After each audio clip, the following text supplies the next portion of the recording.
Good morning. Welcome to Center for Spiritual Living. It is such an amazing morning.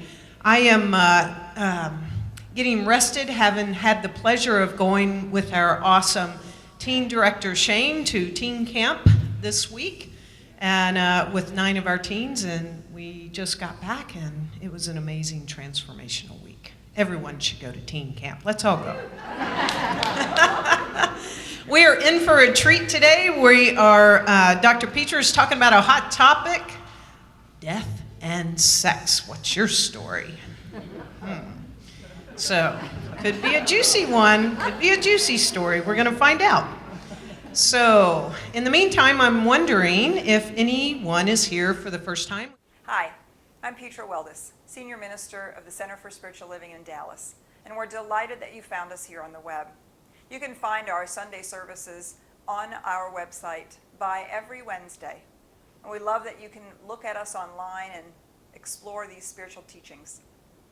Feel free to explore our archives. It goes back a number of years with lots of special topics and amazing speakers.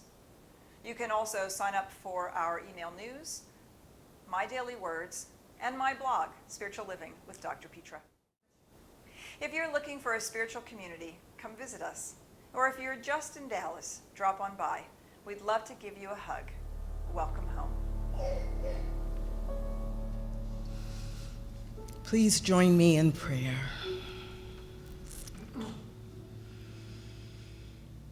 I open up to the one, being reminded that there is only one life. That life is God's life. That life is perfect. And that life is my life now. And so I open up in this very moment to the perfection and the power and the presence of Spirit living in me, as me, and through me in this very moment. I open up to being moved by the music in this morning's service. I open up to understanding and expressing the spiritual experience of death and sex. I open up knowing that the words spoken by Reverend Dr. Petra Weldis transport me to a deeper understanding of God and myself. I open up. And I breathe that in, knowing that in this very moment, as I open up to the one opens up more fully than ever before within me. I'm grateful for this opportunity to open up and to be opened. And I release these words into the flow of divine activity, always moving me and everyone else to a deeper, higher good.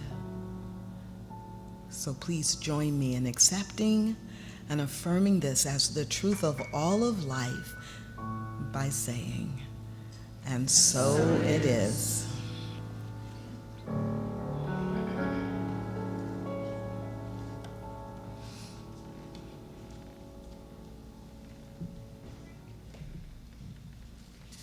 Thank you for that, Tracy. I'd like to invite a good friend of mine, Jill, to come up here and share her experience of what CSL has done for her in her life. So please come up here. Good morning. I'm Jill Ziegler, and I wrote down what I wanted to say because if I didn't, I would probably speak for 45 minutes, and I don't think that would be approved of. So you guys are getting the short version. Sex and death. This is my story.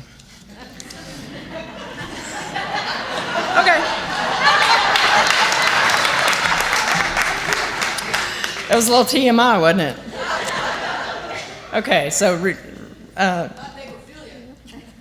huh? No. That's not my story. Anyway, I spent the first 32 years of my life avoiding any kind of spirituality or religion or God or any of that. I had grown up in Louisiana, and what I heard growing up was that I was a sinner and I was going to hell. And so if that was the case, I decided I was going to have a little fun. And I did for quite a long time, but unfortunately, or maybe fortunately for me, the fun ended and it stopped working. I had filled my life with alcohol and drugs, and like I said, that worked for a while, and then it stopped working. And so in December of 1998, I decided to try a different spiritual path, and so I went to AA, and I went to AA to quit drinking and using drugs, and AA took care of my addiction. But what I found out after I'd been around for a little while is that I needed more than just to not drink and use drugs. I needed to have a deeper spiritual life. And so I tried several Christian churches and found one in Fort Worth that I spent several years at, but it never resonated with me. It never felt like a place that I could call home.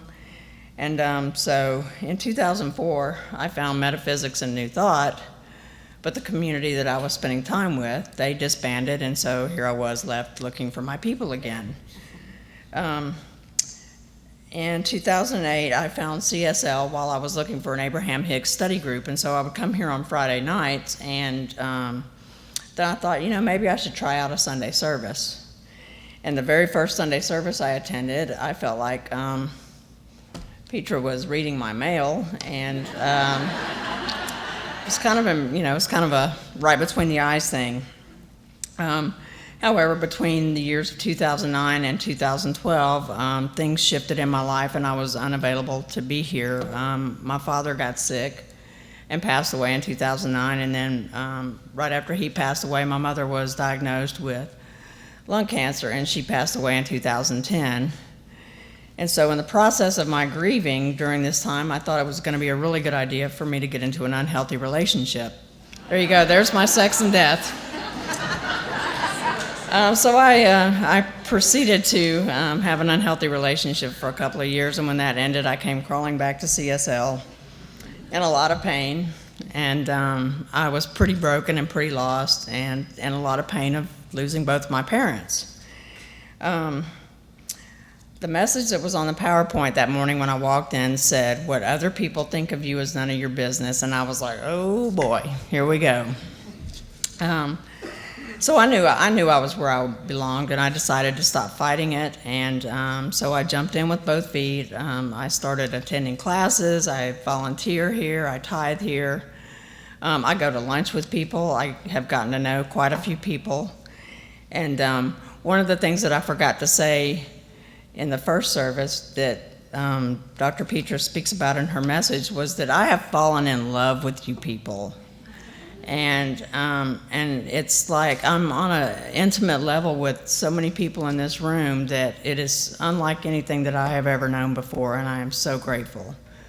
When I came back in 2012, I really didn't want to be alive anymore. I didn't want to be here. I was in so much pain, and I'm so grateful for this community, for the love and sense of belonging, and what CSLDallas has given to me is a new hope and a new meaning and just a totally new reason to live. And so I am eternally grateful. And if you would like to be a community voice, speak with Dina Ridenour, and she will get you fixed up. Thank you so much.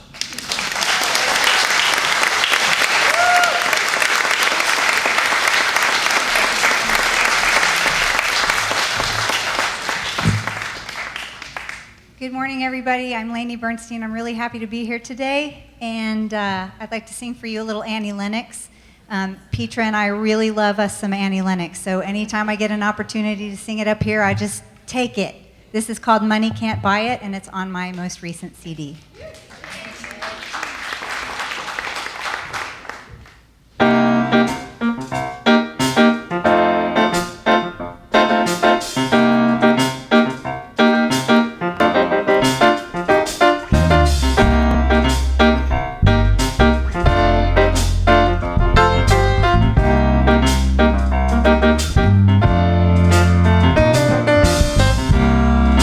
Money can't buy it.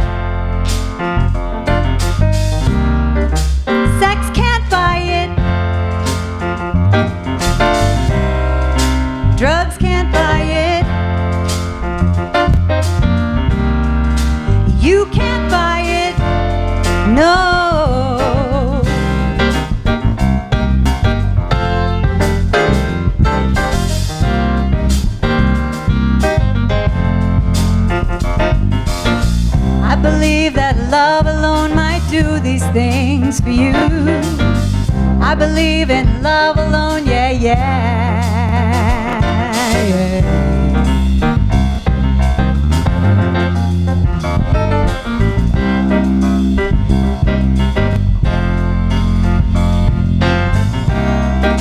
Take the power to set you free. Kick down the door and throw away the key. Give up your needs, your poison seeds. Find yourself elected to a different kind of creed. I believe that love alone might do these things for you. I believe that love alone might do these things for you. I believe in the power of creation. I believe in the good vibrations. I believe in love alone, yeah, yeah.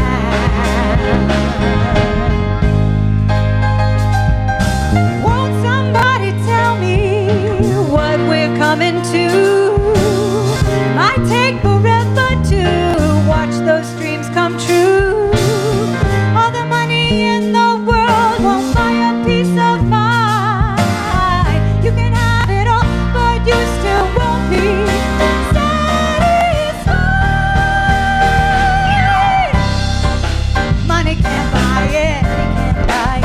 Oh, baby. Sex can't buy it. Oh, oh, baby, now. Drugs can't buy it. Ooh, my baby. And you can't buy it. Now, hear this, pay attention to me, 'cause I'm a rich white girl and it's plain to see. I got every kind of thing that money can buy. Let me tell you all about it, let me amplify. I got diamonds, you've heard about those. I've got so many that I can't close my safe at night in the dark, lying awake in a sick dream. I believe that love alone might do these things for you. I believe that love alone might do these things for you. I believe in the power of creation.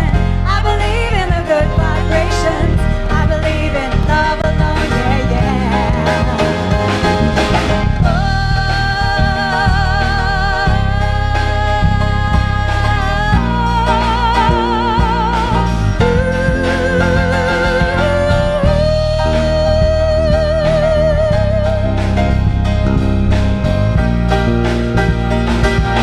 Didn't I say that money can't buy it?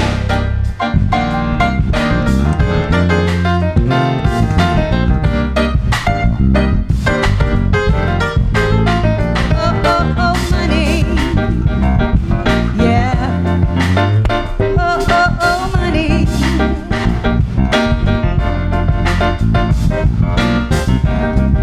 Money can't buy it. Sex can't buy it. Drugs can't buy it. You can't buy it, money. Oh, oh, money. Yeah.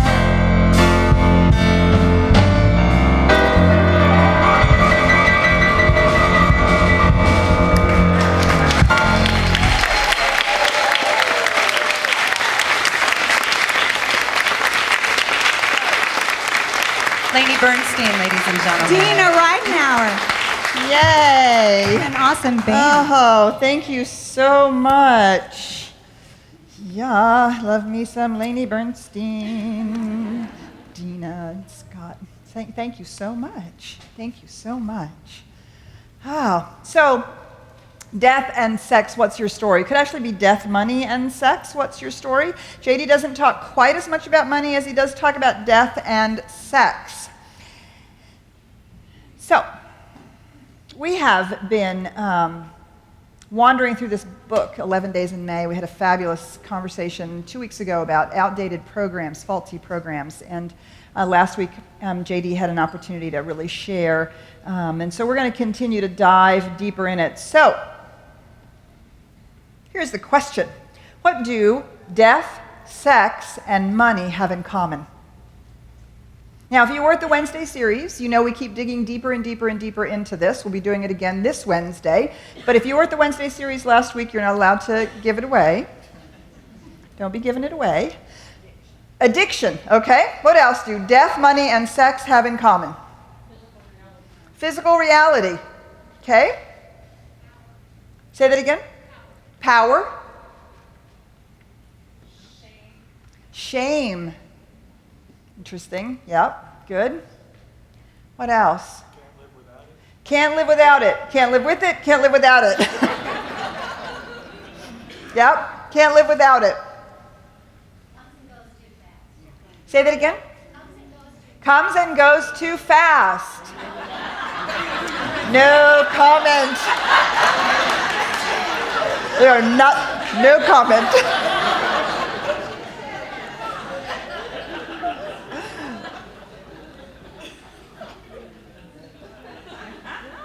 Anybody else? Death, sex, and money, what do they have in common? Say that again? Fear. Fear, shame, interesting, huh? Can't live with it, can't live without it. Comes and goes too fast.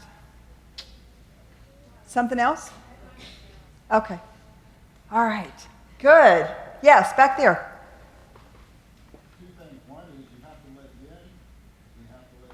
You have to let it in and you have to let it out. Good. Absolutely. It's what you make of it. Say that again? Yeah. Okay. It's what you make of it. Good. So you see, we can talk about death and money and sex. We can talk about it from the same point of view as we talked a few weeks ago about faulty and outdated programming. When we were talking about that 2 weeks ago, we were really looking at spiritual psychology. We were really asking ourselves, how does our thought process work? And how does that engage? How do we engage with it in a conscious way? How do we create programs? How do we uninstall them? Right? And that was very much the opportunity for us to take a look at that and actually to grab a hold of it and say, wait, we can delete programs, we can uninstall programs, and we can deliberately create new programs. And that is a great place for us to begin deepening in our spiritual path and in our spiritual practice. And then if you were here with J.D. Messenger and either on Sundays or during the workshop, you know that he drives this notion of shattering illusions much deeper than just shattering the illusions of our personal psychological triggers or traumas. There's actually a deeper level and a deeper look that we want to move to that really invites us to shatter not just our psychological, psycho-spiritual relationship with the world, but the actual fundamental world view that we have about life and how that's operating and how we are engaged with the world. And so the way in which we engage with death and sex and money can teach us a lot about it. So what do death and sex have in common? Well, first of all, it all starts with one and it ends with the other. Okay, I'll wait. All right, so feeble joke as it may be. So what do death and sex have in common? Both of death and sex and money show us our attachment to the body, to our bodies. They show us our attachment to our bodies. Both show us what we believe about our relationship to the physical, human side of life. And as we know, as we teach, how we do anything is sort of how we do everything. And so the way in which we engage with these activities will teach us a lot about the fundamental worldview that we have, the way in which we're walking around in life and engaged in this thing called the space-time continuum, the human life experience, being a spiritual being, having a human experience, the way in which we engage in all of that. If we will look at what we believe and what we understand about these very, interesting topics, aren't they? And topics that can have an awful lot of baggage and weirdness associated with it. I did notice that in the first service, they did speak about the pleasure that was available. I noticed that the second service did not. Something to think about.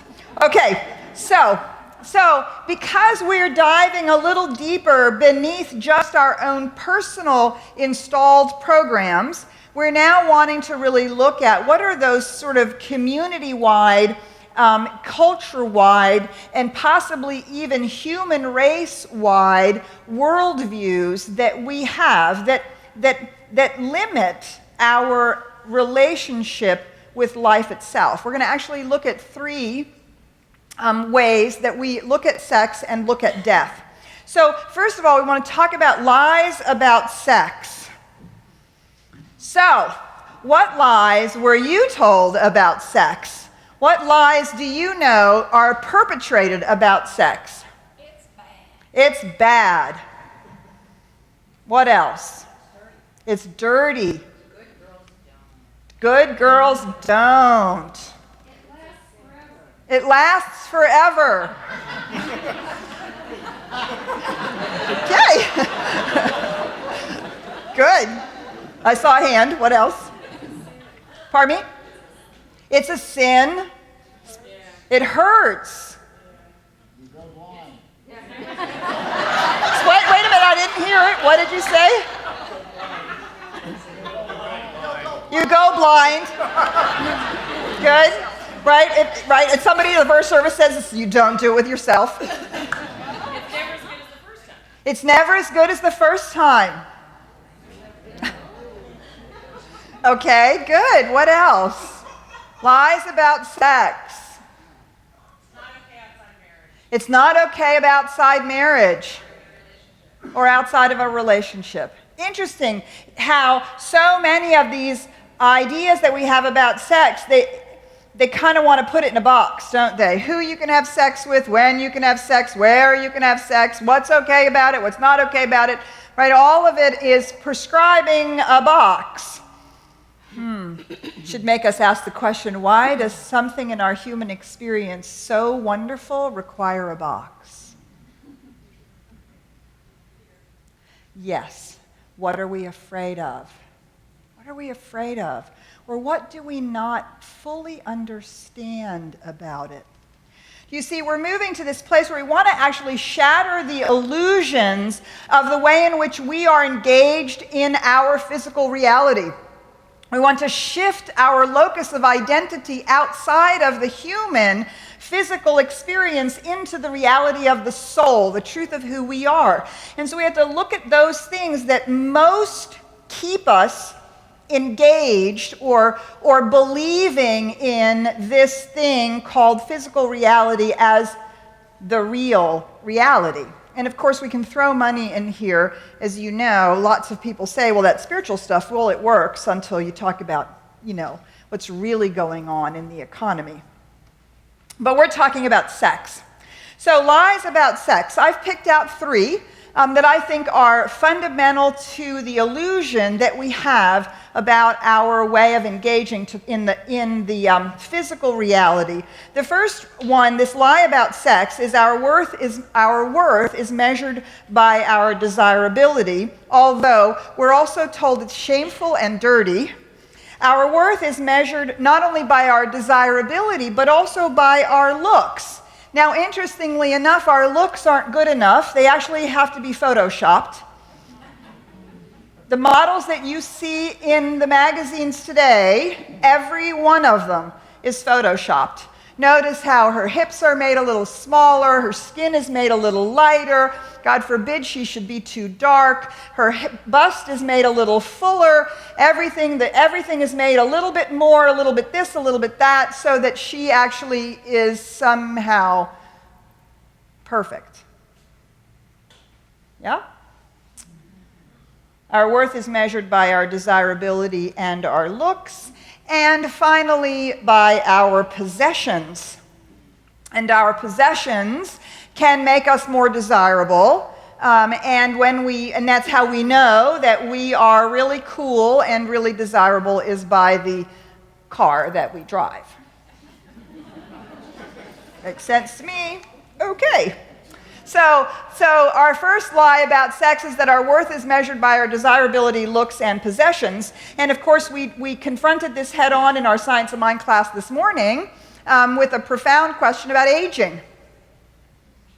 So what does that do to our worth if we no longer fit any of this criteria in our own minds, let alone in somebody else's mind?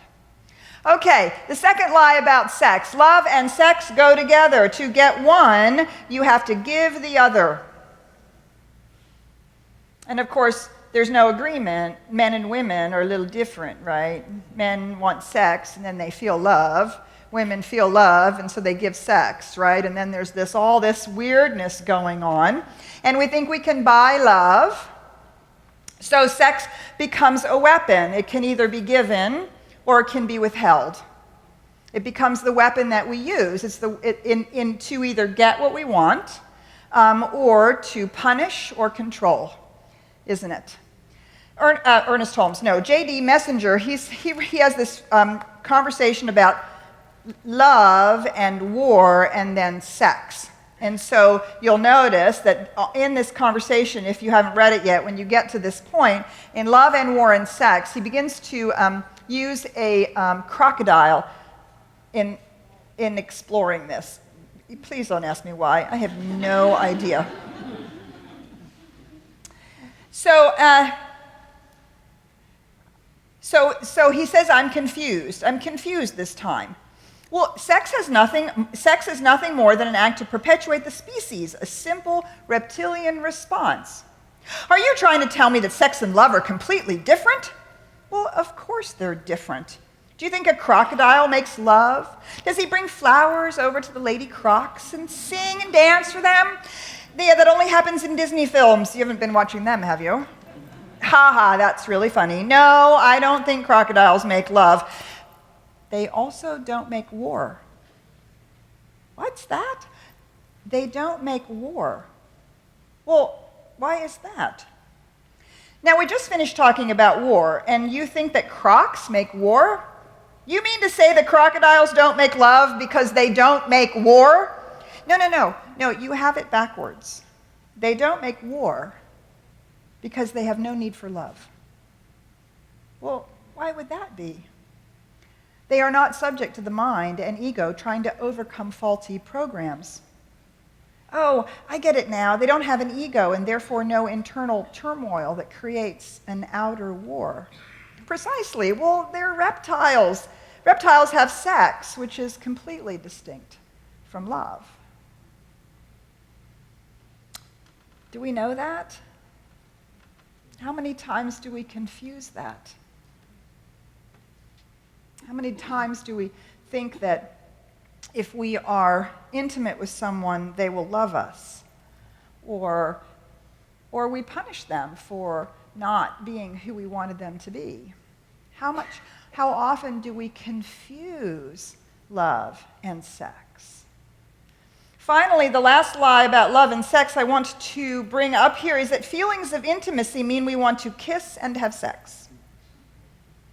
Now, you may smile at this, but in my 30 years of spiritual work, I cannot tell you how often I have seen this, especially when we go away on retreats. We used to go to a Silomar or Eastern Conference. People go away and they go away on spiritual quests. They go to these amazing spiritual experiences. They come to classes. They do things. And they connect with people in a way they've never connected before. I cannot tell you how many times after a retreat or an event like that, I've counseled with people, I've just fallen in love with that person. They're so amazing. Somebody that they had a moment of eye to eye, heart to heart, soul to soul connection. And they fell in love. They saw something in each other. And immediately, where does that go? Oh, we must want to be together. I must want to hug and kiss you. I must want to, now what do I do with the relationship that I had at home? And now I'm in this retreat and I'm feeling all warm and loving. Oh my God. Oh. it's because we have not only confused love and sex, we've confused intimacy and sex. We actually don't know how to be intimate on that soul-to-soul, heart-to-heart level without it immediately implying that we're going to be physically intimate, that we're going to be in a relationship, that we're going to be sexual with each other in some way. When we really know who we are, do you see, we don't get confused. We don't think the physical act represents intimacy. We don't think the physical act represents love. We understand that sexuality is an outpicturing of the kind of relationship that we actually want to have with someone. It could be friends with benefits, pure pleasure. It could be a deep, intimate, significant, primary relationship. But that doesn't preclude us being intimate and falling in love with all kinds of people. Because we see who they are, and we connect with who they are. And we have that moment of recognition and that deep realization of oneness, and the boundaries drop. And isn't that what happens in sex? Ernest Holmes says that the sexuality is the desire, the urge, and the desire of life to express itself. Fundamentally, it's the urge to merge. It's the urge to experience oneness. Isn't that what we experience when we drop all of our defenses, when we drop all of even our identity, and we become fully engaged with another person? And for many of us, that may be the only place where we feel safe enough, or where we ever even had that experience, is in the sex act, in the moment of orgasm, where there's that complete experience of oneness. And then in some cultures, they actually call that the little death. Yes? Can you see it? That moment, that timeless moment. And when we have those timeless moments in an intimate relationship, a deep soul-to-soul, heart-to-heart connection with someone, the only reference point we have is that moment of sex. And all of a sudden, we conflate the two, and we become very confused. These are the lies that we get engaged in because we become attached to the physical body and its physical expression. Recognizing that love and connection is a soul experience, not just purely a body experience. Ernest Holmes says our bodies are the vehicles. They are the ways in which we express who we are. We don't have sex so that we can experience oneness, so that we can experience love, so we can have it. It's the expression of that. And then we choose how and where we engage with that in a thoughtful and loving manner. So these are the illusions we must shatter to break free of our sense of being locked inside our separate individual bodies. You see, all of these have to do with the fact that this is my body, and it has to look a certain way, and it has to be desirable, and you have to want to hug it and kiss it, or I won't know who I am. And yet, from a spiritual point of view, do you see, our soul is who we are. Our soul is our purpose and our reason for being, and it is that which we are expressing, and that place from which we are moving in our lives. And then our bodies hang more loosely around us. And we don't find ourselves so frightened, so inside our bodies. We actually recognize that we are spiritual beings, and we have bodies like we have emotions and like we have thoughts. So, those are the lies about sex. Now, let's move on to death, shall we? So, light topics for today. What do you think? So, what are the lies about death? What lies have you been told about death? Or do you see perpetrated about death? That it's an end. Good. That you go to heaven or hell. That it's very sad. It's painful. That it's unpleasant. It's scary. That everybody does it alone. It's dark. It's something traumatic. I was taught the lie about death, that children shouldn't ever see it. When my grandmother passed away, we were in Germany. We'd just gotten there, actually, and she fell down the basement steps and hit her head, and she passed away a week and a half, 2 weeks later. She never recovered from the injury. And I was not allowed, I was never allowed to see her in the hospital. I was not allowed to go to the funeral. I was not allowed to really be a part of any of the grieving and any of the rituals that are around that. And I can remember I don't understand what's going on. I don't know. I mean, I think for the longest time I really thought when people died they just sort of poofed into nothingness. Somehow they were protecting me, shielding me from it. So lies about death that have become fundamental to this illusion of the physical reality. The first lie about death is that it's not natural, and therefore must be resisted, battled, and fought at all costs. Death has become a medical emergency. It's not something you do at home. It's something that has to be fought off, and so death is considered a failure. Lies about death, the pain of loss and grief are too much. We won't be able to bear it. God forbid we should let our children experience it. How can they understand it? Keep it from being discussed in any way, shape, or form. Don't have a dead body, for God's sakes, at the funeral. Just have a nice memorial service and release the butterflies. We don't want to be impacted by the idea that there might actually be a dead body. Can you think about the notion that in the indigenous people, when somebody died, they died at home. They died in the same bed in which their children were born. And then their family gathered around and lovingly washed their bodies, clothed them in their favorite clothes, sat with them, and whatever the rituals of the people or tribe was, they either wailed and screeched, or they prayed, or they told stories, but they had closure, and they grieved, and they didn't think grief was something you had to get over or something you had to fix. They simply grieved the loss of someone they loved because death was part of the cycle of life.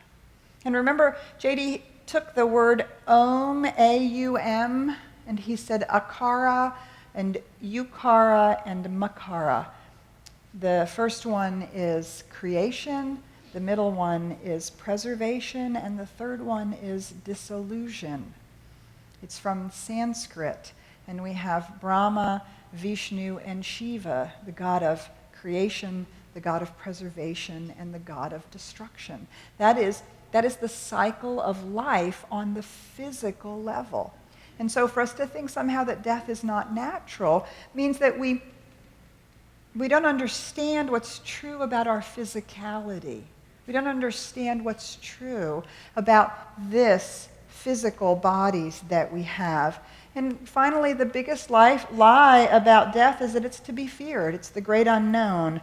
What if we cease to exist? What if we go to hell? What if we're judged? We don't really know what's going to happen. And so it becomes this place of great fear.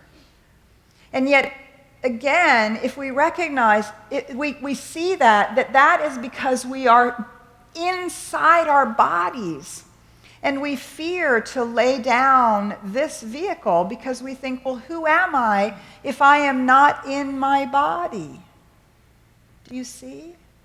And when I ask that question, who am I if I don't have a body? Will I cease to exist if I don't have a body? Do you see, I've completely and utterly identified myself with my physical experience. And that's the illusion that we have to shatter. That's the illusion that we have to shatter. The illusion we must shatter to break free of our sense of being locked inside our separate individual bodies. Which is the very thing that we talked about earlier when we talked about that connection, that heart-to-heart, soul-to-soul connection, that place of love, which is the very impulse of life itself. Ernest Holmes reminds us that love is, the universe as a whole is the impulsion of love to express. And when we're being that with each other, in that place of connection, we're expressing that love. And we are experiencing our oneness. And if we are one at the level of the soul, what is there to be afraid of? What is there to fear when we lay this body down? So what's the real story about death and sex? What's the real story? Well, our bodies are a joyous expression. They are a window for our soul. See, we are the individualized outlet through which the universe peeks into experience. We are the place where light moves through, like the ancients used to think of the stars as pinpricks in the heavens, and the light of God would shine through those pinpricks. They were not that far wrong. That's what you and I are. We are the place where that light is made manifest as individuals. This experience of who we are is that light brought into individual expression. And our body is the earthly vehicle for our immortal and eternal soul. It is the spacesuit, as some say. It's that which we wear. It's that which we take on at birth and release easily and effortlessly at death if we know who we are, the soul, the spiritual essence of our reality, the indwelling God as us. And then we lay our bodies down, and we are not fooled by this sense of separation that I stop here and you start somewhere over there. Do you see? We're no longer fooled by that illusion. And when we are no longer fooled by those illusions, do you see, we are shattering the fundamental worldviews, the fundamental operating system that says, well, I'm a human being and I have to preserve my life at all costs, and I have to get all the toys, and I have to be desirable, and I have to win in some fashion because this is it. But now we've shattered that illusion. And if we are eternally immortal, deathless, changeless beings, as Ernest Holmes says, on a spiral of continuity, forever and ever expanding, we have eternity to explore and experience who we really are. So I want to close with a bit of a meditation. I'm going to invite you to join with me. Just inviting you to close your eyes with me, taking a breath.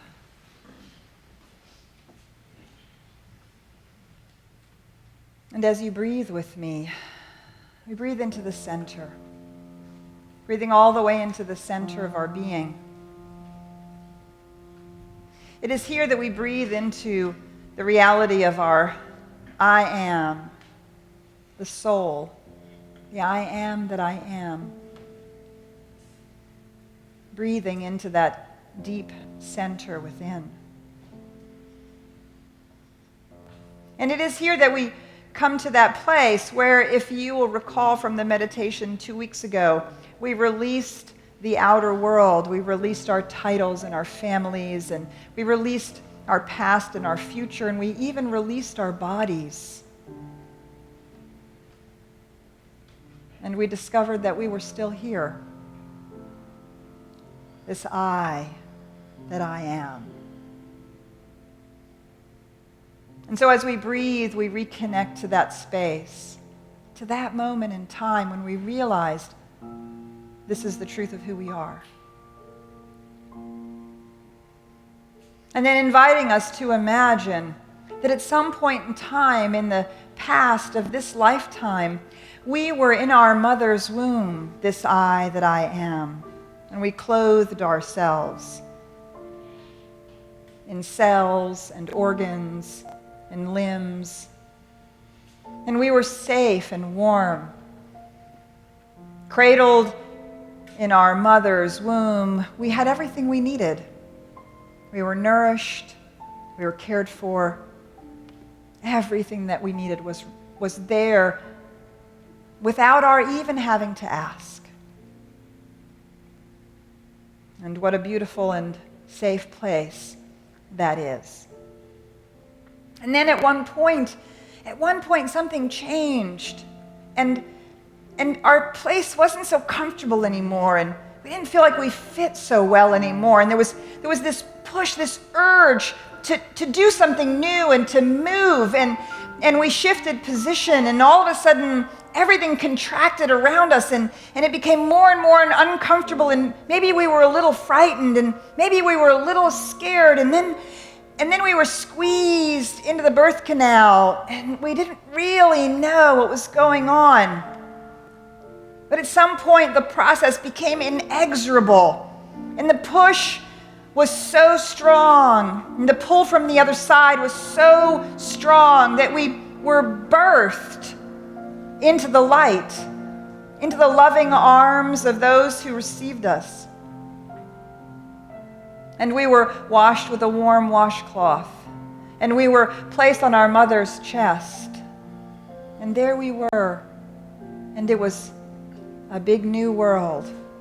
And we've spent our whole lifetime exploring this world, this experience, this time, this space. And we've moved through time, and at some point, we recognize that all we need is already here. We're fully supported even before we ask. We've been cradled in the very love of life itself, in the arms of God. We've been lifted.